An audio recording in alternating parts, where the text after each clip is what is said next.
Gloria al nombre de Jesús. Aleluya.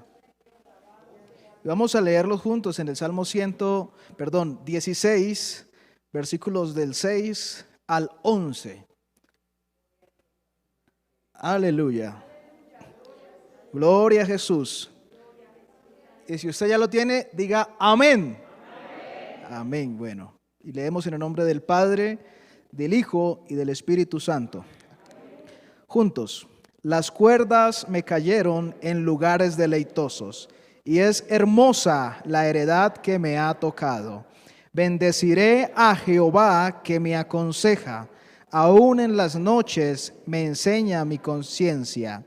A Jehová he puesto siempre delante de mí, porque está a mi diestra, no seré conmovido. Se alegró por tanto mi corazón y se gozó mi alma. Mi carne también reposará confiadamente, porque no dejarás mi alma en el Seol, ni permitirás que tu santo vea corrupción. Me mostrarás la senda de la vida, en tu presencia hay plenitud de gozo, delicias a tu diestra para siempre. Amén. Padre Celestial, Señor, en esta mañana queremos darte muchas gracias, Señor, por este momento, este devocional tan precioso que hemos vivido, Señor, por permitirnos estar aquí en tu casa, por permitir que muchos se conecten a través de las transmisiones de Facebook y YouTube y de la emisora, Padre Celestial. Gracias, Dios maravilloso. Pedimos que seas tú trayendo la palabra específica, Señor, que tú quieres y que tu pueblo necesita recibir. Solamente, Señor, soy un instrumento, un mensajero tuyo, Dios maravilloso, aquel que merece y merecerá toda la gloria y toda la honra por lo que tú hables, por lo que digas y por lo que hagas. Eres tú, mi amado Jesucristo. En el nombre de Jesús, amén y amén. Pueden sentarse, mis amados hermanos, dando un gloria a Dios. Aleluya. Vamos a hablar de las cuerdas de amor de Dios. Las cuerdas de amor de Dios y todo lo que ello puede significar para la vida del Hijo de Dios. Amén. Y es que Dios, en su esencia y su atributo más destacado, es el amor. ¿Verdad? Por su amor estamos aquí. Pero el amor que Él tuvo hacia nosotros de despojar a su Hijo, a su único, de allí del trono y enviarlo aquí a hacerse semejante y del tamaño de nosotros. Yo creo que ninguno estaría dispuesto a sacrificar a su Hijo por alguien que lo único que hace es hacerle males. ¿Verdad? No está dentro de nuestra humana naturaleza llegar a ese clase de amor. Pero Dios, en su atributo más grande y yo creo que más significativo, que es el amor, hizo eso. Y su palabra es suficiente. Su palabra es completa para demostrarlo en cada una de sus páginas, en cada una de sus hojas.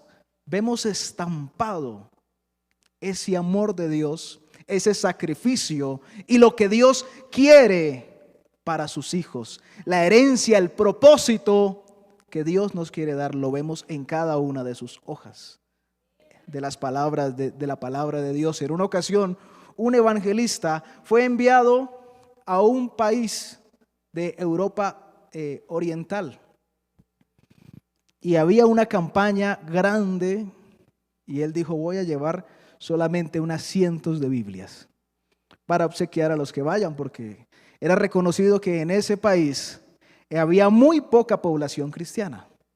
Entonces él dijo: bueno, van a ir pocos. Resulta que cuando llegó y llevó solamente algunas cientos de Biblias, se encontró con un público de miles. Y eran 30,000, 50,000 en cada campaña que él tuvo que dar. Y cuando se enfrentó a eso y dijo: uy, yo solamente traje algunas cientos de Biblias. ¿Qué voy a hacer para obsequiar la palabra de Dios y que cada uno la pueda tener? Porque era un país en el que no había un acceso fácil a la palabra de Dios. Entonces él se arrodilla y le dice: Señor, ¿tú por qué no me avisaste que iba a haber esta cantidad de personas? ¿Tú por qué no me dijiste que iba a haber esta cantidad, que ibas a hacer esto y de esta manera? ¿Por qué por lo menos no me diste una pista, un indicio? Y entonces el Señor le dice: yo no tenía que avisarte. Eras tú el que tenía que tener fe. Y entonces él se ve en ese problema y siente de Dios orar, se queda vigilando. Y Dios, al momento del amanecer, le dice: toma cada Biblia y regala una página, una hoja a cada asistente. Porque una hoja de la palabra de Dios es suficiente para transformar un corazón, una vida, una familia. Amén. Gloria al nombre del Señor. En primer punto, el verso 6 nos dice: las cuerdas me cayeron en lugares deleitosos y es hermosa la herencia que me ha tocado. La herencia que Dios nos da aquí, primeramente, es su palabra. A través de su palabra recibimos una herencia que sobrepasa nuestro entendimiento, que sobrepasa nuestra comprensión y que seguramente toda nuestra vida, si nos la pasáramos leyendo la palabra de Dios, encontraríamos cada vez más parte de esa herencia que tiene Dios para nosotros. En Primera de Pedro, capítulo 1, verso del 3 al 5, Pedro nos habla algo bien especial acerca de esa herencia. Primera de Pedro, capítulo 1, verso del 3 al 5. Bendito el Dios y Padre de nuestro Señor Jesucristo, que según su grande misericordia nos hizo renacer para una esperanza viva, por la resurrección de Cristo de los muertos, para una herencia, y nos da 3 características: incorruptible, incontaminada e inmarcesible, reservada en los cielos para vosotros. ¿Para quiénes? Para nosotros. Ahí la palabra dice para vosotros, pero es para mí, es para ti, es para todo aquel que tenga el título más grande que puede tener cualquier ser humano, que es ser hijo de Dios. Que sois guardados por el poder de Dios mediante la fe, para alcanzar la salvación que está preparada para ser manifestada en el tiempo postrero. Miren, yo estoy seguro y en mi corazón siempre hay un gozo tan grande cuando miro el título de hijo de Dios. ¿Quién fue el primero que llevó ese título? Jesús. Y cuando algunos hablan de que no, es que yo soy profeta, yo soy salmista, yo soy conferencista internacional, X o Y título que hoy en día pues lo utilizan, ¿no? Pareciera que fuera más marketing y mercadeo y querer de pronto exaltar al hombre que exaltar la palabra de Dios. Pero yo veo el título que recibió Jesús aquí en la tierra y aún allí en los cielos, que es hijo de Dios y que por su sangre, por su sacrificio, nosotros tenemos una heredad. Tenemos una herencia, heredamos algo, recibimos algo que es ser llamados hijos de Dios. Ninguno menosprecie lo que es. Porque usted es un hijo de Dios. Y si no lo es, puede salir de aquí siéndolo. Amén. Estas 3 características, de pronto en nuestro lenguaje, en nuestros diccionarios podríamos interpretarlas de una manera, pero Dios me llevaba a mirar el original, y yo no soy traductor ni soy especialista en griego, pero la palabra incorruptible viene de una palabra griega que es utilizada, o no solamente era utilizada para referirse a algo ilimitado, sino que también se utilizaba para mostrar la eficacia que podía tener un ejército cuando se coloca de pie y puede prevalecer en frente de un enemigo. Quiere decir que cuando la palabra de Dios nos dice que esta herencia es incorruptible, es que nadie, ningún enemigo, ningún demonio, ningún ser humano, ni ninguna persona que quiera quitarte esa herencia va a poder, porque es incorruptible. Amén. Aleluya. Incontaminada. Viene de una palabra que quiere decir que para siempre es pura y será pura. Amén. Quiere decir que nadie le puede añadir algo, ni tampoco sustraer. Inmarcesible nos habla de que su esplendor, de que su valor, de que su apreciación jamás decae. No es como la flor que nos dice la palabra que hoy está bonita y es agradable y es hermosa y huele bien, pero pasan los días y se marchita y ya no huele tan bien. La herencia que Dios tiene para sus hijos es inmarcesible, no decae, no cambia, no se pudre, sino que permanece hermosa y siempre tiene un valor grande. Amén. La palabra de Dios también en primera de Juan 5:12 nos habla de esa herencia. El que tiene al Hijo tiene la vida, haciendo referencia a la vida eterna, haciendo referencia a la vida que podemos vivir gracias a que Cristo nos aceptó, a que Cristo vino y se sacrificó por nosotros. Y dice, el que no tiene al Hijo de Dios no tiene la vida. O sea que el que no tiene al Hijo de Dios, esa herencia no es para él en este momento.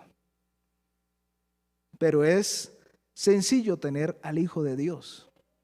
Basta solamente con reconocerlo como nuestro Salvador.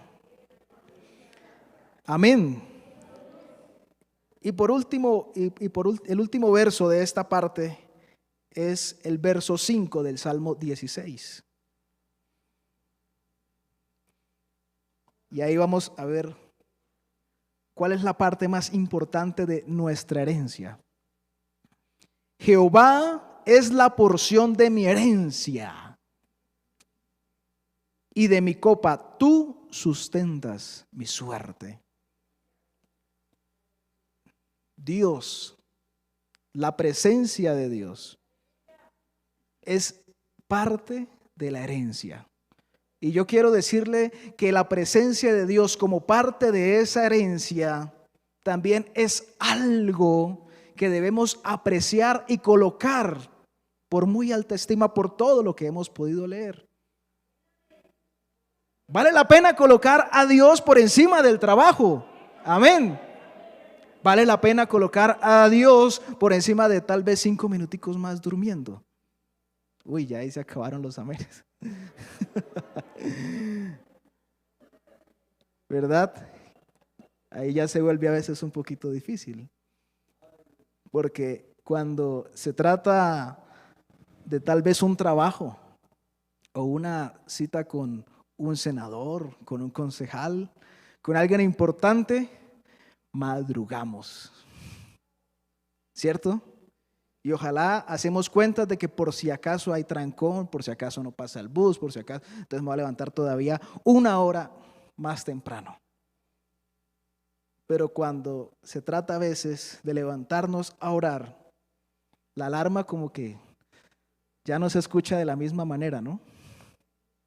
Ya se escucha como un silbo apacible que nos duerme y nos canta y nos arrulla y después...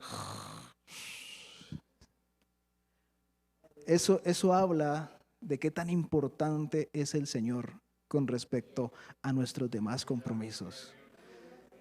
Debemos empezar a valorar esa herencia, esa presencia de Dios, que es tan fácil de sentir como de levantarse temprano y arrodillarse. Mira, esa es la experiencia más hermosa que puede tener un cristiano al iniciar el día. Arrodillarse y sentir la presencia de Dios antes que el sabor del café en la boca. Amén. Porque hay algunos que dicen, primero el café y después voy con el Señor. No, hermano, no nos va a dar una úlcera o no nos va a dar gastritis por que nos tomemos el café o la aromática o lo que usted se tome media horita más tarde o 1 horita más tarde. Y sabe que eso vale mucho más la pena. Vale la pena entrar en la presencia de Dios cada mañana. Segundo punto, bendeciré a Jehová que me aconseja, aún en las noches me enseña mi conciencia. Los labios del Señor, dice Proverbios 2:6, brotan conocimiento e inteligencia. Uy, qué bendición que podamos recibir del Señor como herencia sabiduría, inteligencia, saber qué hacer en cada una de las situaciones que se le puedan presentar en su vida. No andar, como dicen por ahí, como un barco a la deriva, sino tener clara cuál es mi brújula. Ayer hablaba con un buen amigo y hablábamos de eso, de la dirección del Señor, del propósito del Señor en la vida. Y hablábamos de qué era y cuán importante era. Y lo discutíamos de una manera sana. Y decíamos, lo más importante es que reconozcamos que delante de nosotros, enfrente, en nuestros ojos, debemos tener una brújula. Y esa brújula debe tener una dirección. Y debemos saber que esa dirección debe ser dada por Dios. Porque cuando esa dirección no es dada por Dios, créeme que vienen tal vez pruebas que no deberían haber venido a tu vida. Porque sin la dirección de Dios, los demás caminos son más tenebrosos, son más peligrosos y posiblemente Dios vaya a decir, yo no te mandé a que te metieras por allá porque Él es buen padre. Y yo me acuerdo que mis papás muchas veces cuando me caía y era por mi culpa y ellos me habían dicho no se monte ahí porque se va a caer, me decían ahora sóbese porque yo no lo mandé a que se metiera por allá. Entonces tenía que aprender a curarme mis propias heridas por mis propias malas decisiones. Pero cuando estamos en el camino de Dios, cuando es Él el que nos dirige con su conocimiento, con su inteligencia, con su sabiduría, Él va delante de nosotros, agarrándonos de la mano y diciéndonos por aquí es, cuidado con esa piedra, cuidado con ese hueco, ojo con esa persona. Él nos advierte, te sostiene y te ayuda. Gloria al nombre de Jesús. Dele un aplauso al Señor. Aleluya.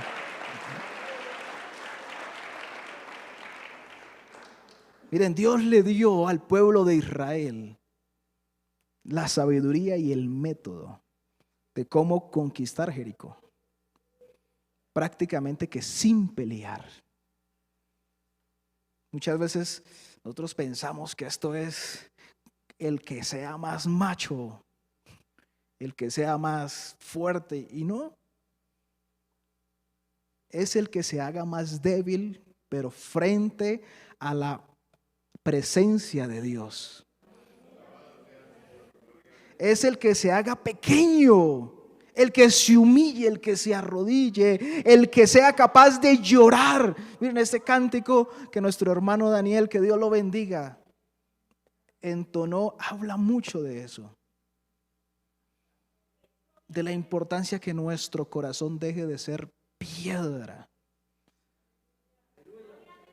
Y el corazón, posiblemente, yo creo que aquí no, pero en otros lugares, de tanto asistir a la iglesia, de tanto normalizar, puede volverse una costumbre y puede volverse religioso.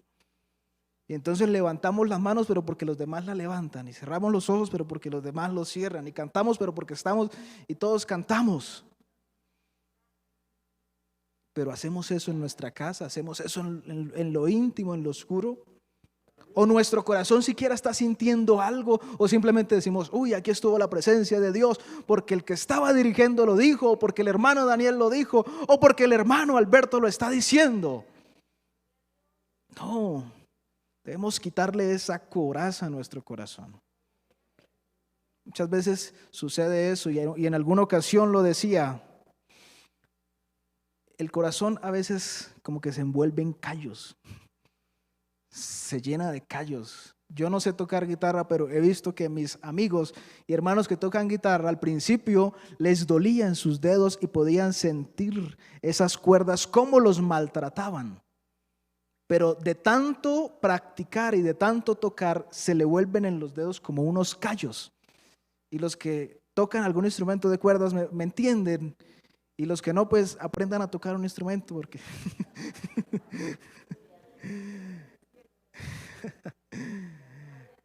Pero lo cierto es que cuando ya salen esos callos, ya no se siente el dolor, ya no se siente. Y nuestro corazón a veces empiezan a salir esos callos, que ya no siente, que ya no llora, que siente la presencia de Dios en su casa y prefiere ir y prender el televisor. Se vuelve algo insensible. Y el corazón entonces deja de ser del Señor. Créanme que ahí ya se vuelve un corazón totalmente insensible a Dios. Y entonces el Señor necesita sacar una lija. Sacar una lija, y yo creo que no de las lijas suavecitas, sino las lijas que son bien carrasposas. Y empezar a limar y quitar esos callos y quitar ese corazón insensible y dar un corazón que pueda llorar. Mira, no estoy hablando de hablar en lenguas, de danzar, estoy hablando de siquiera sentir la presencia de Dios. Aleluya. Miren, el Señor da sabiduría aún en los sueños. Aún en los sueños Él nos muestra la dirección. Yo recuerdo que antes de venir acá a Bogotá, estábamos en Cúcuta, me había quedado sin trabajo y empecé a pasar hojas de vida y de manera increíble y sobrenatural me llamaron de muchos lugares. Y yo me asusté, porque yo dije, hace un año había pasado X 100 hojas de vida más y en ningún lugar me llamaron, pero ahorita estoy pasando hojas de vida y me están llamando de muchos lugares. Y yo le decía a mi esposa, ¿qué hago? Y dijo, pues vamos a orar.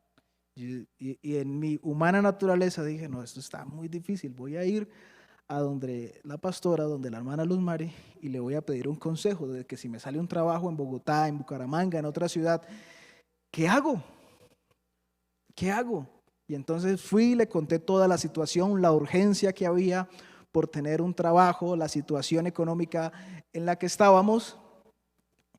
Y me dijo, hoy le voy a ayudar a orar en la noche. Le voy a ayudar a orar, usted va a orar también. Antes de dormir vamos a colocarnos de acuerdo y orar por ese propósito específico. Y el Señor le va a mostrar por sueño qué es o cómo y qué debe usted hacer. ¿Está bien? Yo dije, está bien, porque ella me dijo, usted ya sabe la voluntad de Dios para su vida, usted ya sabe que Dios lo llamó a servir, a evangelizar, a predicar, a estar en oración, a ser un buen esposo, etcétera, etcétera, etcétera. Y entonces nos fuimos a la casa después del culto, fue un martes, y oramos, me acosté a dormir, y el Señor me mostró cómo yo alistaba la moto y colocaba una maleta muy grande en la moto. Y yo, uy, ¿quién sabe para dónde voy? Precisamente a los como 4 días, con mi esposa tuvimos un viaje a una zona de El Catatumbo. Yo dije, bueno, esa era seguramente la salida que íbamos a ir en la moto. Fuimos en la moto y yo dije, bueno, gloria a Dios. Pero pasó el tiempo y de un momento a otro me llegó una oferta muy importante de aquí de Bogotá.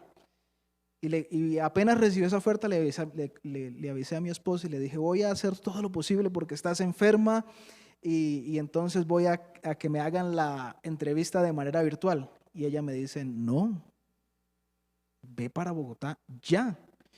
Y entonces yo me quedé, pero ¿y tú estás enferma? ¿Quién te va a cuidar? No, aquí está mi mamá. Y yo, pero ¿y yo? ¿Qué tal que te pasa? Y yo soy el que te cuido, yo soy tu esposo. Dijo, no, ve. Entonces yo dije, bueno, voy a llamar a la pastora Rosalba. Entonces la pastora Rosalba me dijo, ay, qué bueno, Betico. Entonces, o sea que va a venir a la entrevista. Porque eso es mejor presencial, llegó y me dijo. Y yo, bueno, está bien. Vámonos presencial. Me vine en bus, pasó la entrevista, me aceptaron todo. Volví a Cúcuta y entonces la madrugada cuando ya iba a venir, yo todavía pensaba en mi mente, ¿y si será la voluntad perfecta de Dios? Y oré al Señor y en esa madrugada llegué y saqué la moto de la casa de mi suegra. Estábamos en la casa de mi suegra y de ahí iba a salir a coger carretera para venirme en la moto desde Cúcuta hasta Bogotá. Y cuando llegué y empecé a montar la maleta, y era una maleta grande, y entonces ahí el Espíritu Santo me recordó ese sueño que había tenido ya hace unas semanas, diciéndome, sí estás en mi perfecta voluntad. Y sabe, el Señor siempre te va a mostrar, a dar sabiduría, a dar entendimiento de una manera o de otra. El Señor habla. Lo que pasa es que nosotros no lo entendemos. Pero debemos procurar tener esa sensibilidad para entender las palabras y recibir los consejos sabios del Señor, porque es parte de la herencia que Él tiene para nosotros. Tercer punto, nadie podrá hacernos frente como hijos de Dios. A Jehová he puesto siempre delante de mí, porque está a mi diestra, no seré conmovido. Miren, colocar a Dios siempre delante significa que Dios sea lo más importante, que Dios sea lo primero, que si yo recibo algo es por Dios, que si yo puedo dar algo o hacer algo es gracias a Dios. Y que si ese algo sale bien, sale bueno y hasta resulta que me aplauden a mí, esos aplausos en realidad no puedo decir que son para mí, sino que son para el Señor. Aleluya. Cuando ponemos a Dios de primero delante de nosotros, entonces Él está ahí a nuestra diestra. Y por más, cuando dice ahí conmovido, no se refiere a cuando de pronto nos conmueve alguna noticia, que recibimos de pronto alguna noticia o vemos en el noticiero que sucedió una tragedia y nos conmueve y lloramos. No, Ese conmovido se refiere a que cuando hay una tempestad y empieza todo como a temblar y como a moverse, nosotros estamos así, firmes, porque Jehová está a nuestra diestra, sosteniéndonos, guardándonos de la tempestad. Eso lo tenía claro Josué. En Josué 1:5 dice la palabra de Dios: nadie te podrá hacer frente en todos los días de tu vida. Uy, hermano, yo cuando pienso en que Dios dejó escrito ahí en su palabra y que yo puedo aferrarme a esa promesa, en que yo pueda recibirla como propia, porque la palabra de Dios es viva. Esa promesa no solamente fue para Josué, está ahí viva, para que tú la recibas como de parte de Dios. Nadie podrá hacerte frente. Como estuve con Moisés, estaré contigo. No te dejaré ni te desampararé. Dios había hablado ya antes acerca de esto al pueblo y acerca de esto seguramente a Josué. En Deuteronomio 11:25 dice: nadie se sostendrá delante de vosotros. Nadie se sostendrá delante de vosotros. Miedo y temor de vosotros pondrá Jehová vuestro Dios sobre toda la tierra que pisares. Quiere decir que por más enemigos que tengamos, por más grande que parezca el gigante que quiera pararse enfrente de nosotros, y así nosotros tengamos que mirar a ese gigante así, ese gigante es el que va a tener miedo de nosotros, no nosotros de él. Puede que parezca humanamente una pelea dispareja, pero ¿sabe? Es una pelea dispareja, pero a favor de nosotros, porque con nosotros está el gigante más gigante, el grande más grande, Jehová de los ejércitos, que como estuvo con Josué, hoy Él nos dice que estará con sus hijos, con nosotros.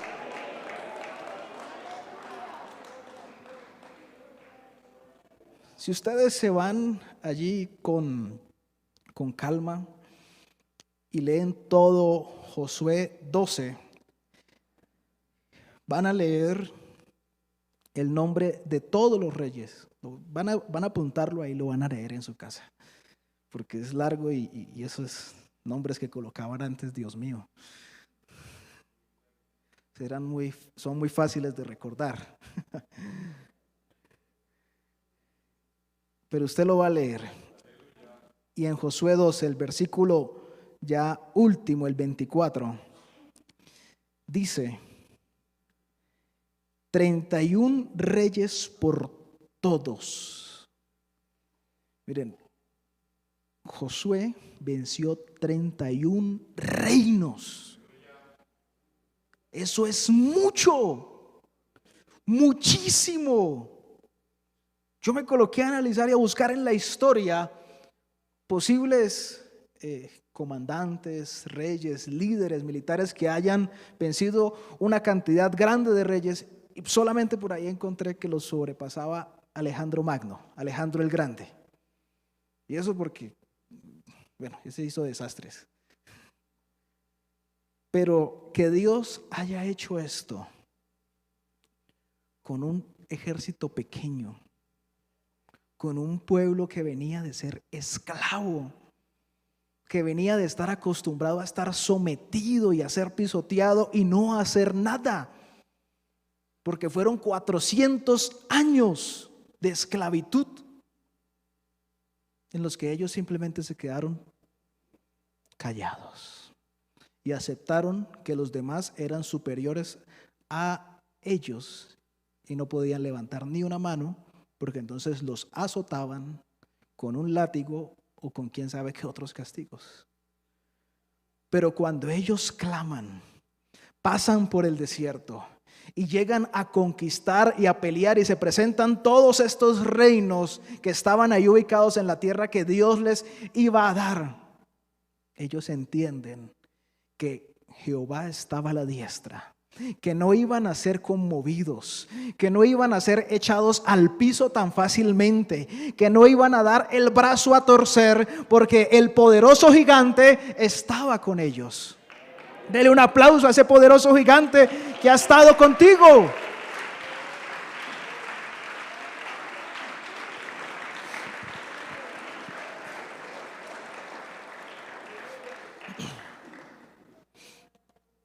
Yo cuando pienso en lo que puede hacer Dios, cuando uno lo pone delante, miro ejemplos como el de Caleb, que ya era un hombre anciano, pero dice la palabra de Dios que él se para enfrente de Josué y le dice: hace 45 años Moisés me dijo que esa tierra iba a ser para mí. Y ha pasado el tiempo y he envejecido, pero si Dios quiere y Dios me ayuda, conquistaré esa tierra, porque las fuerzas que tengo no vienen de mí. Y él se atrevió a decir: las fuerzas que tenía antes también las tengo ahora, porque su fuerza no era la fuerza de sus músculos. La fuerza no era la fuerza de su estrategia mental. La fuerza era la fuerza que le daba el Espíritu de Dios, que también tienes tú, que tengo yo, morando en nosotros. Somos templo del Espíritu Santo. Y Caleb dice: dame ese monte. Dame, lo único que necesito es que me des ese monte y lo conquisto. Porque Jehová está a mi diestra, porque Jehová está conmigo. Oh, gloria al nombre del Señor. Cuarto punto: Jehová es mi alegría. Jehová es mi felicidad. Puedo tener paz y estar tranquilo. Se alegró por tanto mi corazón y se gozó mi alma. Mi carne también reposará confiadamente. Dios específicamente a sus discípulos. ¿Y quién aquí es discípulo de Cristo? Uy, hay poquitos, pastor. ¿Quién aquí es discípulo de Cristo? Levante la mano. Bueno, ya como un 80% es discípulo. A Dios, a través de Jesucristo, nos dice en Juan 16:33: estas cosas os he hablado para que en mí tengáis paz. En el mundo tendréis aflicción, pero confiad, yo he vencido al mundo. No hubo prueba, no hubo tentación, no hubo situación que Cristo no haya podido vencer, aun cuando muchos pensaban que ya Él había muerto y sus discípulos se dispersaron. Y yo no sé, seguramente se dispersaron porque les dio miedo, les dio susto, y ahora los mataron al maestro. Yo me devuelvo a pescar, yo me devuelvo a cobrar impuestos, yo me devuelvo a esto. Y muchos hicieron esto, ustedes lo saben, ahí en la palabra lo muestra, Pedro. Pero ni siquiera la muerte pudo con él.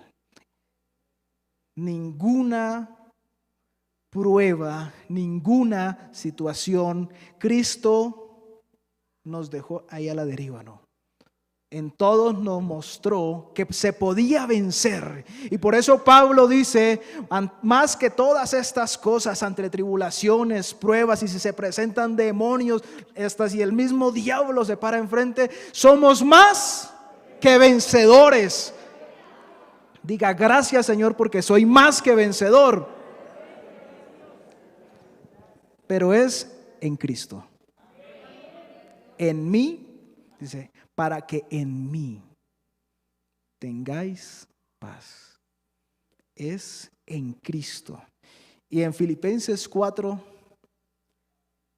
Versos 6 y 7 también vuelve y nos los confirma. Dice, por nada estéis afanosos, sino sean conocidas vuestras peticiones delante de Dios en toda oración y ruego con acción de gracias. Y la paz de Dios, que sobrepasa todo entendimiento, guardará vuestros corazones y vuestros pensamientos en Cristo Jesús. Muchos quieren paz, pero no vienen a la iglesia, no se congregan. No, yo soy... Mira, está bien la virtualidad, es una bendición. Pero el que pueda congregarse y no lo hagan, yo por la palabra de Dios puedo decirle que me da la duda si está en Cristo. Me queda ahí la duda de que puede hablar como cristiano, puede vestirse como cristiano, puede parecer como cristiano, pero si puede congregarse y no lo hace, a mí me queda la duda. Y no me atrevo a decir, no, hermano, es que usted se va a condenar porque no se congrega, porque uno no sabe, ¿no? Pero cuando alguien me dice que no se congrega, que él simplemente se congrega allá en su casa, a mí me queda la duda. Diferente si está enfermo, si por alguna razón física no puede asistir a la iglesia. Pero si se puede uno congregar, muy difícilmente puede decir, este está en Cristo. Porque cuando uno está en Cristo, reconoce que en la iglesia es donde le rendimos culto verdaderamente. Es donde hay una libertad especial para levantar nuestras manos, para aplaudirle, para dar gloria a Dios. Y podemos decir, Cristo está en mí y yo estoy en Él. Aleluya.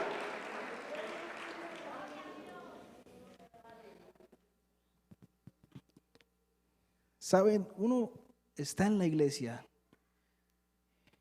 y con esto voy a que podemos congregarnos, estar, participar, y van a llegar momentos en los que se nos pueda ir la paz. Tal vez porque la prueba está menguando nuestra fe, está afectándonos, y a mí me ha pasado. Recuerdo que cuando estaba empezando a orar con mi esposa, el primer regalo de esa relación que yo recibí fue una amenaza de que no podía volver a la iglesia, que si no al salir de la iglesia me iban a matar. Y entonces yo seguí yendo a la iglesia y aumentaron la amenaza. No puede volver al municipio de Los Patios ni al barrio de La Sabana específicamente, si no lo vamos a matar. Y yo pues hablé con el pastor muy preocupado y me dijo, ¿y si se muere qué? Así con el cariño, con el cariño que me tenía mi pastor Emero, que pues también fue mi tío. Y entonces él era muy directo conmigo. ¿Y si se muere qué? Y pues si se muere pues es ganancia porque me voy para los cielos. Y yo, bueno, pues me dijo, bueno, pues gloria a Dios. Y yo, pero no cree que yo estoy muy joven para morirme. Y yo, bueno, eso ya es otra cosa. Eso ya es otra cosa. Pero esa fue la conversación con él y me dijo, pues ore. Y yo oré y cada vez se iba intensificando todo esto. Y me mandaban a decir de un lado y me mandaban a decir del otro hasta que sucedió algo que todavía hizo que yo me sintiera, como dicen por ahí, más achicopalado. Resulta que tenía una camioneta y estaba trabajando, haciendo trasteos, y me dicen, ven, hay un trasteo que en esta zona, ahí cerca, es como a 20 minutos del Zulia, pero es una zona roja, y hay que recoger unos aparatos y vuelves y los lleva a Cúcuta. Yo dije, bueno, está bien, y me van a pagar bien. Me fui a hacer ese trasteo, ese flete, y oh sorpresa, en el camino yo empecé a sentir como si algo malo iba a suceder. Me dio tanto temor, me llené de tanto miedo, se me fue completamente la paz y yo dije, me van a secuestrar. Y efectivamente, cuando llegué al lugar, estaban ahí unos encapuchados, ensombrerados, con botas, y me dijeron, quieto y bájese. Hermano, ¿cuál quieto y bájese? Yo aceleré esa camioneta lo que más pude y se las eché por encima.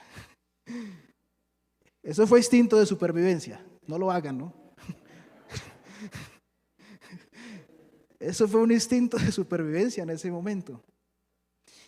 Y entonces mandé mensajes, llamé al pastor, le dije, pastor, ore por mí que me van a secuestrar, pero ¿usted dónde está? No importa, ore por mí que me van a secuestrar.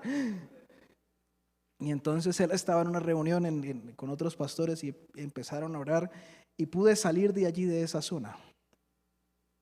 Sin embargo, cuando volví otra vez a la ciudad, bueno, mis papás se enteraron todo, yo llamé lo que más pude y me escoltaron desde cierto lugar hasta Cúcuta, y entonces el miedo se seguía apoderando de mí,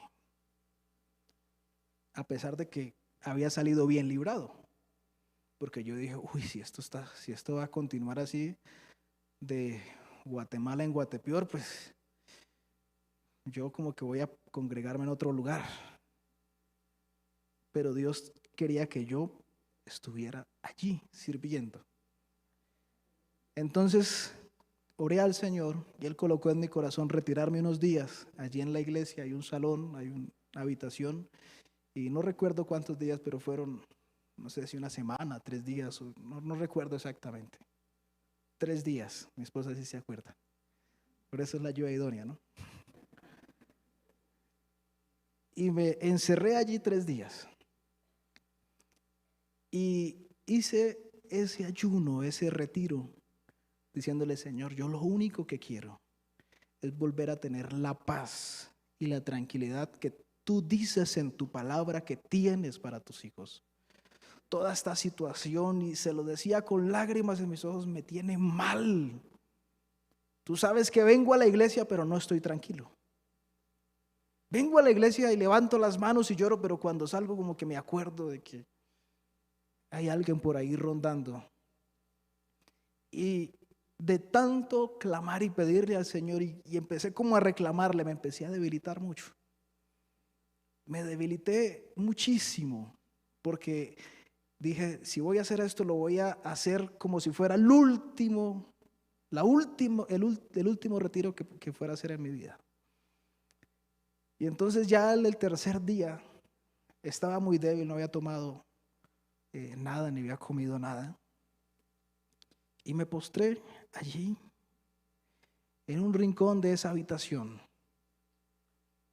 Y el Señor trajo a mi mente cuando Daniel también había estado debilitado. Cuando Daniel también se sentía que desmayaba porque estaba ante la presencia de Dios. Y yo estaba ahí también. Y yo le dije, Señor, si solamente tú me tocaras, si solamente tú pudieras extender tu mano verdaderamente y darme un toque.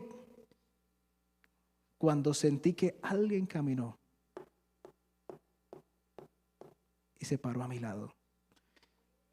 Y así como tocó ese ángel a Daniel, Dios me tocó, y a partir de ahí toda falta de paz, toda incredulidad, la paz que me había quitado el enemigo, se fue. ¿Sabes qué necesitas para tener paz? Que Dios te toque continuamente. Que dejes que Dios te toque continuamente, porque entonces se disipará toda duda, se disipará toda incredulidad, y va a ser solamente como el agua que se escapa entre los dedos, que está ahí de un momento a otro, ya no está, y va a quedar la fortaleza, la paz, esa herencia del Señor que tiene para nuestra vida. Aleluya.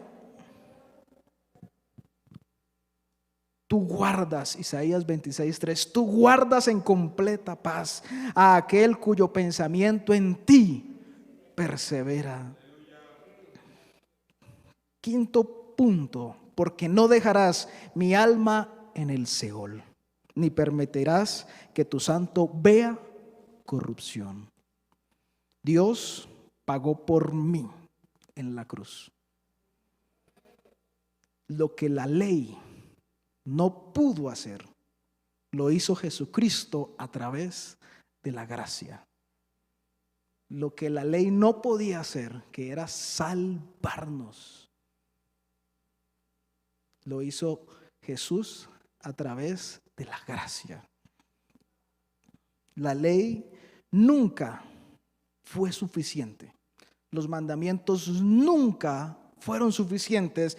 Y Pablo, o bueno, dicen que es Pablo, presuntamente, en el libro de los Hebreos, capítulo 10, verso 1, dice, porque la ley, teniendo la sombra de los bienes venideros, o sea que la ley teniendo la sombra de lo que iba a ser Cristo. Por eso les digo, en todo este Antiguo Testamento y además también en el Nuevo, está relacionado lo que Cristo iba a hacer y para nosotros lo que Cristo ya hizo. Dice, no la imagen misma de las cosas. Nunca puede. Mire, ahí mismo la palabra de Dios le dice, porque la ley, teniendo la sombra de los bienes venideros, pero no la imagen misma de las cosas, nunca puede. Nunca, por los mismos sacrificios que se ofrecen continuamente cada año, hacer perfectos a los que se acercan. O sea que, por muy la ley que queramos aplicar hoy en día, y que de verdad que sí la debemos seguir, nunca eso va a limpiar el pecado. Más adelante en el verso 10 dice, en esa voluntad somos santificados mediante la ofrenda del cuerpo de Jesucristo, hecha una vez y para siempre. O sea que lo que nos santifica es un solo sacrificio. Lo que nos hace hijos de Dios es un solo sacrificio. Lo que nos va a llevar de aquí al cielo es un solo sacrificio. Ningún sacrificio que haya en la ley. La ofrenda. Y aquí esta parte es importante, porque no significa que entonces debemos omitir la ley. No, significa que lo que hagamos, las ofrendas que hagamos, los sacrificios que hagamos, no los damos ni los hacemos para redimir pecados. Los hacemos porque amamos a Dios por lo que Él hizo por nosotros, porque le queremos dar gratitud, no queremos colocarle precio a la salvación. El que haga esto de querer redimir pecados por algún acto, por algún sacrificio propio, eso se llama colocarle precio a la salvación. Y la salvación no tiene precio. La salvación no se compra. No es con el diezmo, no es con las ofrendas, no es con el vestir bien, no es con el colocarme una falda, una corbata. No. La redención de los pecados viene porque me arrodillo delante de Jesús y lo reconozco como Salvador. Esa es la manera en la que Dios no va a permitir que mi alma vaya al Seol. El verso 8 dice, cuando los pecados ya han sido perdonados, no hay más necesidad de presentar ofrendas por el pecado. Por eso no presentamos ofrendas por el pecado. Presentamos y lo que hacemos lo hacemos por gratitud, por amor a Dios, porque Él nos sedujo y nosotros nos dejamos seducir. Amén. Gloria al nombre de Jesús. Mira, Dios nos guarda, ni permitirás que tu santo vea corrupción. Dios nos guarda. Salmo 32:7, muy conocido. Tú eres mi refugio, me guardas en la angustia. Con cánticos de liberación me rodearás. Con cánticos de liberación. Antes estábamos esclavizados. Antes estábamos atados y expuestos a tropezar y a caer en cualquier manera. Y créame, no es bonito ni tropezar ni caer. Es verdad que la palabra dice derribados pero no destruidos, pero cómo duele cuando uno está derribado. Si no, ayer nuestra hermana Ofelia se cayó de la bicicleta y le dolía, ¿verdad? No fue, gracias a Dios, nada grave, pero cómo duele caerse. Cómo duele caerse en los caminos del Señor. Cómo duele tener algo tan preciado y después no tener acceso a ellos. Por eso es con cánticos de liberación que Dios nos envuelve. Por eso no podemos cantar música que tenga letras que no tienen absolutamente ningún sentido, sino que debemos cantar con cánticos de liberación, porque eso es lo que Dios quiere. Rodearnos con libertad, rodearnos con verdadera libertad. Gloria al nombre del Señor. Muchos dicen, es que yo soy libre, entonces yo puedo escuchar, no sé, eso que es que hoy en día yo no sé si llamarle a eso música. Pero unas letras y algunos artistas que dicen ser cristianos y no nombran nunca ni a Jesús, ni a Dios, ni siquiera una porción de la palabra en sus cánticos. Muy romántico, muy toda la canción. Pero si uno no ve a Dios, eso no es un cántico de liberación. Yo le doy la gloria al Señor porque aquí cantamos alabanzas, adoraciones que nos ministran, que nos hacen recordar quién es Dios, lo que hizo Dios, qué nos espera, cuán grande es Él. Oh, gloria al nombre del Señor. Dios nos libra también de la tentación. Dios siempre muestra una salida. Nunca nadie va a poder decir, es que caí porque Dios permitió. No. Dios permitió la situación, pero con la situación también permitió una solución. Y nosotros decidimos, o aquellas personas decidieron no tomar esa mano ayudadora del Señor. Lo dice la palabra, no lo digo yo. 1 Corintios 10:13.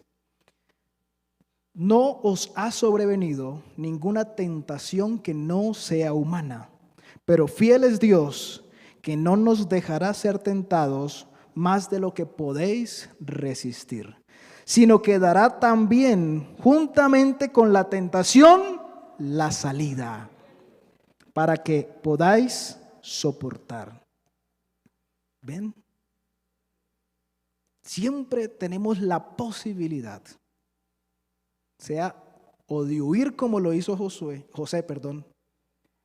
cuando se le presentó ese instrumento del mal, o de retroceder y orar.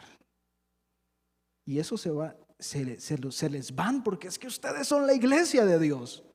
Ustedes son los hijos de Dios. Y hay alguien que anda por ahí como león rugiente buscando a quien devorar. Y buscando qué piedra colocar de tropiezo para que caigan. Y verdad, Dios permite las situaciones. ¿Por qué? Porque estamos en el mundo. Y este mundo no está siendo gobernado por Dios, sino está bajo ¿qué? El gobierno del maligno. Todo lo que hay. El fútbol, la televisión, incluso hasta las noticias.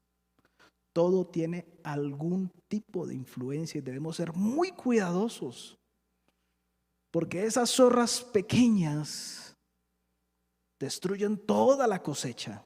Y puede que hayas construido algo bien precioso hasta ahora, pero si llega la tentación y dices, llegó la tentación y cae.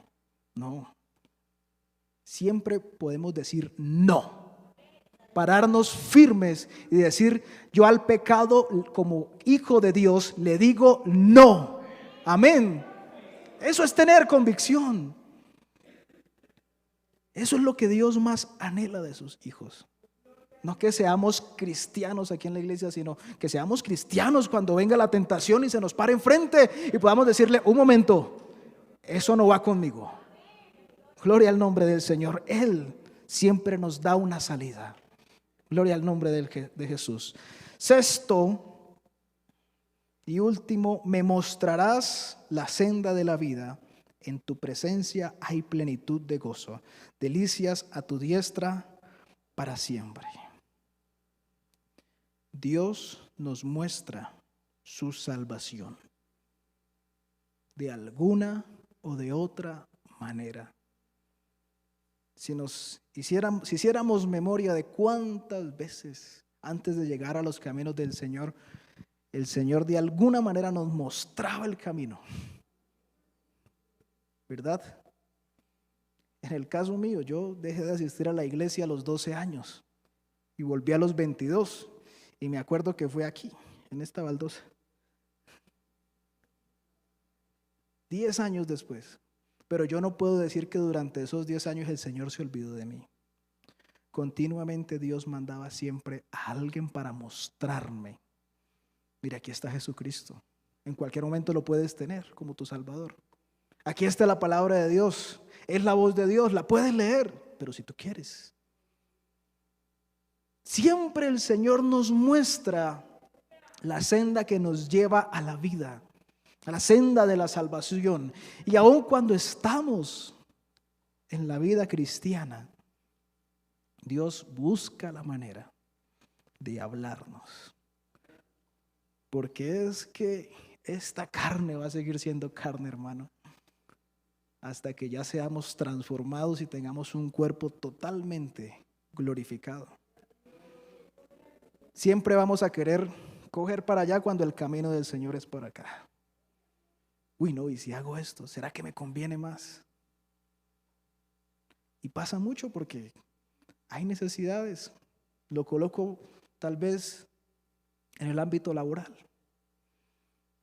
Puede que se te presenten dos opciones.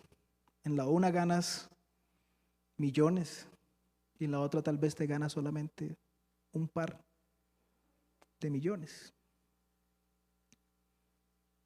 Pero si el Señor, como Hijo de Dios, nos guía por la oferta de menor valor, debemos tener la plena convicción que esa senda es la que Dios quiere para guardarnos,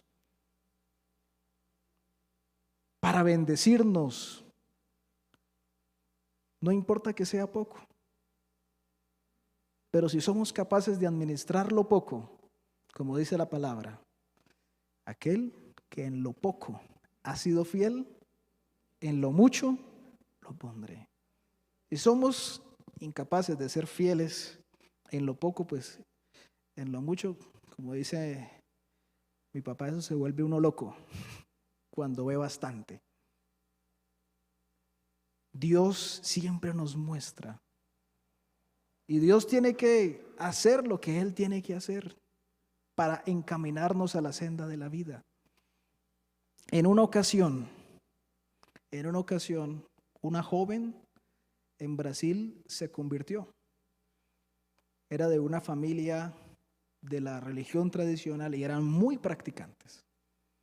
Y llegó a los caminos del Señor, una compañera de la universidad le habló, llegó a los caminos del Señor rápidamente, se bautizó. Sus papás y sus dos hermanos siempre la discriminaron en la casa. Servían la mesa para papá, para mamá, para los dos hermanos, para 4, y a ella siempre le dejaban su plato por allá aparte para que se sentara en otro lugar. Una situación horrible. Esta niña se bautizó, empezó a participar en la iglesia, a cantar. Dios le había dado ese don. Y llegó el punto en el que había una campaña, una convención y tenían que viajar en bus. Y entonces sacaron el plan para viajar en bus. Ella fue a decirle al papá, papá, Dios me ha bendecido y voy a viajar. Y quiero que tú lo sepas. Quiero compartir esta gran noticia contigo porque es de sumo gozo. Y ella fue a abrazar a su papá y a darle un beso en la mejilla. Y su papá se colocó de pie, volteó la cara y se fue. Y le dijo, ahora que te has entregado a ello, puedes olvidarte de que tienes papá. Lastimosamente, en este viaje, cuando ya iban de vuelta y habían dado esa actividad tan preciosa, el bus tuvo un accidente y mueren algunos de los jóvenes que estaban allí. Entre ellos, esta niña. Eso es un testimonio real. En Brasil, los titulares de las noticias decían, ¿dónde estaba Dios cuando sus hijos estaban cantando? ¿Dónde estaba Dios cuando sus hijos estaban cantándole? El papá de esta niña veía ese titular y se enojaba cada vez más contra Dios. Fue algo muy difícil porque fueron como 23, 24 cajones ahí en fila, jóvenes que les faltaba el 90% de su vida por recorrer. Pero lo bonito de estar en Cristo es que en un funeral hay tristeza porque se va un ser que queremos, pero se va para el cielo. Se va para las mansiones eternas. Y entonces ese funeral fue cánticos espirituales, himnos bien preciosos. Y la familia de esta niña no lo podía entender. Porque estos cristianos locos están cantando, sí, lloran, pero los veo con lágrimas de felicidad y cantando. Sí, esto es una tragedia. Y el papá lloraba y destrozado ahí. Y entonces, cuando ya habían bajado todos los ataúd, terminó la ceremonia, se acercó la joven que le había hablado inicialmente a esta niña, a la hija, y vio a su papá tirado ahí en la tumba llorando en total desesperanza, porque si no está Cristo no hay esperanza. Y entonces el papá se para y le dice, ustedes están locos, ¿cómo van a cantar si lo más preciado que tenía se ha escapado de mis manos y nunca más la voy a volver a ver? Nunca más voy a volver a acostarla como la acostaba cuando era una bebita. Nunca más le voy a volver a dar las buenas noches. Pero ustedes ahí cantando, ustedes están locos. Y esta joven le dice, pues yo sí la voy a volver a ver. Y ella le dice, ¿pero cómo así? Sí, es que en Tesalonicenses dice que los muertos en Cristo resucitarán primero y nos encontraremos en el aire. Después los que hayamos quedado subiremos y nos veremos. Entonces el padre le dice, o sea que yo la voy a ver. Y ella le dice, no, usted no, yo sí. Pero ¿no dices que la palabra dice que tú la vas a ver? Yo, sí, yo la voy a ver. Pero el papá le dice, pues entonces yo también la voy a ver. Dice, no, usted no. Porque dice, los que estén en Cristo. Entonces el padre entendió qué es verdaderamente Cristo. ¿Cuál es la herencia de Dios? qué es lo que Dios tiene para sus hijos, que es vida eterna, que esto acá, hermano, esto es pasajero. Esto pasa, esto se va a volver polvo. Esta cara bonita.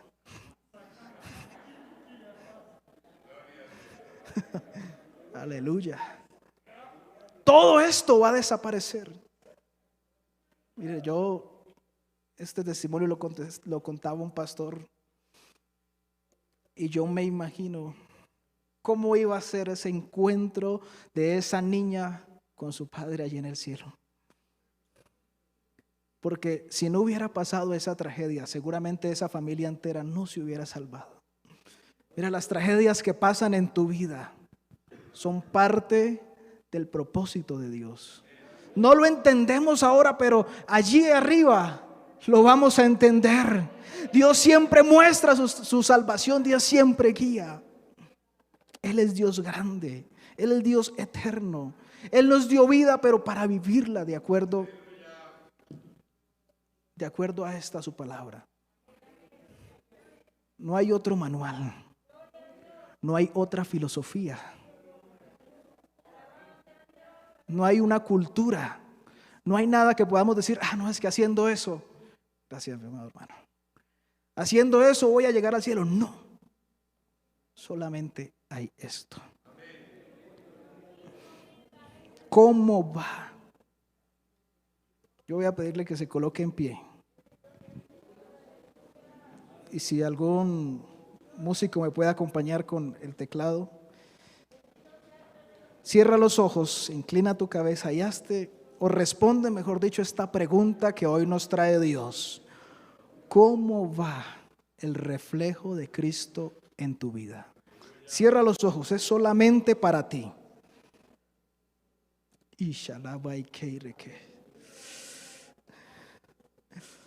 ¿Cómo va el reflejo de Cristo en tu vida? ¿Estás verdaderamente en Cristo? ¿Acaso el Señor te llamó de manera violenta, de manera abusiva? No. Él te ha llamado con amor. Él te ha llamado porque tú no tenías nada. Y tiene una herencia grande para ti. Dentro de esa herencia, protección, dentro de esa herencia, paz. Cierra ahí tus ojos. Desde antes de iniciar este culto, el Espíritu Santo ha estado aquí. Lo único que necesitas es decirle: Espíritu Santo, toca mi corazón. Si tal vez te es difícil, dile: Espíritu Santo, quita los callos que han envuelto mi corazón.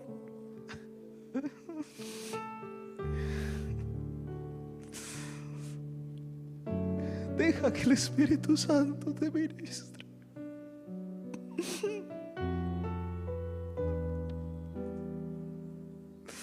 Tal vez no puedas venir aquí al altar, pero haz de ahí, de tu lugar, de tu puesto, un altar de adoración, un altar de ofrenda, un altar de lágrimas. Si quieres estar de pie, está de pie. Si quieres arrodillarte, arrodíllate. Pero aquí está el Rey de Reyes, el Señor de Señores, y solo ante Él yo quiero inclinarme, pues Él es mi herencia. Él es mi porción. Oh, iglesia, deja que el Espíritu Santo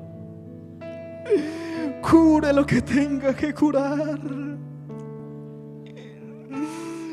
Si hay heridas en tu corazón, si han pasado cosas, que te han enfriado,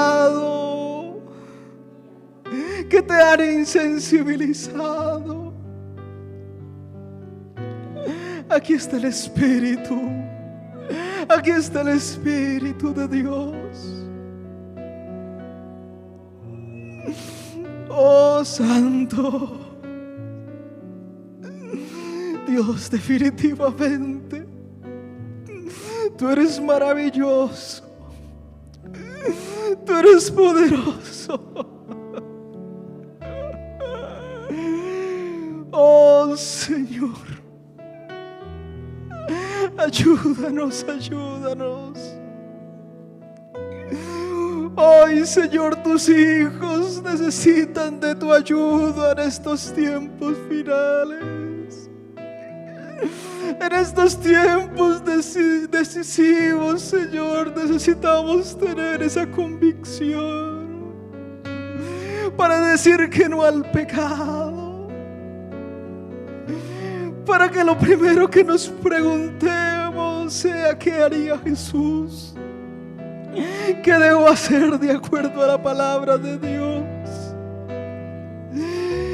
Pedir la guía del Espíritu Santo, pues es un regalo que nos das. Es parte de la herencia que Dios tiene para ti. Tu herencia no es de oro. Oye, iglesia, tu herencia no es de joyas.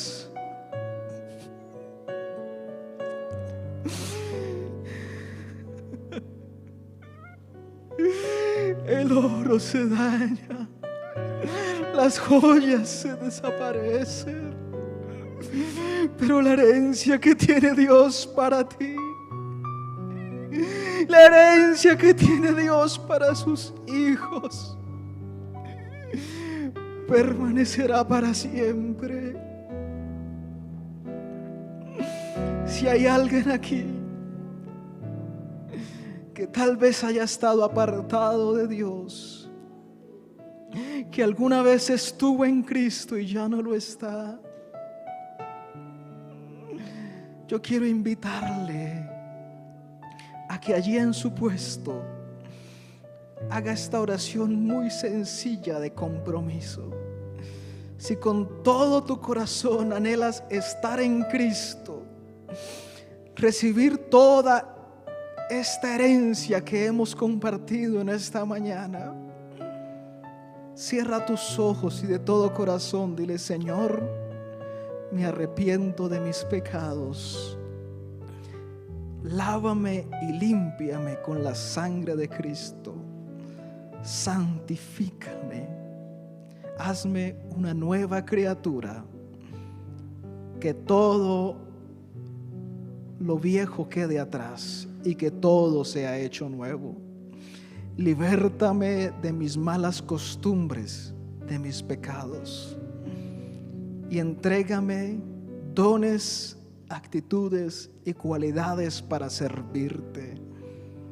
Que si Cristo demorare en venir por su iglesia, yo pueda servirte con todo mi corazón y con toda mi alma. Te acepto, Jesús, como mi único y suficiente Salvador. Amén. Si has hecho esta oración, te animamos a que te acerques, nos lo hagas saber, si es a través de los medios, que nos escribas, porque queremos seguir orando por esos que inician la vida cristiana. Y si usted cree que esta palabra fue de bendición, dele un aplauso, dele la mejor alabanza, dele la gloria al Señor, pues Él la merece. Él la merece. Señor, tú mereces toda la gloria, toda la honra, todo el loor, Señor. Los méritos te los llevas tú. Este aplauso es para ti, Señor. Oh, Santo. Aleluya. Aleluya. Oh, gloria al nombre del Señor.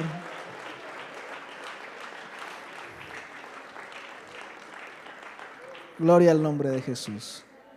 Mis amados hermanos, pueden sentarse un momentico. Para mí fue un privilegio haber podido estar en este lugar. Le doy gracias a los pastores por la confianza y pues al Señor, porque en realidad lo que ha sucedido aquí es por Él y para Él. Bueno, mis amados, Dios los bendiga y sigámonos gozando en lo que resta de este precioso servicio. Señor, aleluya. Bien, así como hacemos un ejercicio espiritual, lo hacemos físico, vamos de pie, hermanos, y con gratitud vamos a cantar ese coro. La palabra de Dios es la verdad. Nos da gozo, nos da alegría. Y lo más importante después del gozo y la alegría es que nos lleva, aleluya, a donde todos anhelamos llegar, a la presencia del Señor por una eternidad. Gloria al Señor. Aleluya. Bendito el nombre del Señor. Aleluya. ¿Comienzan o comienzo? La palabra de Dios.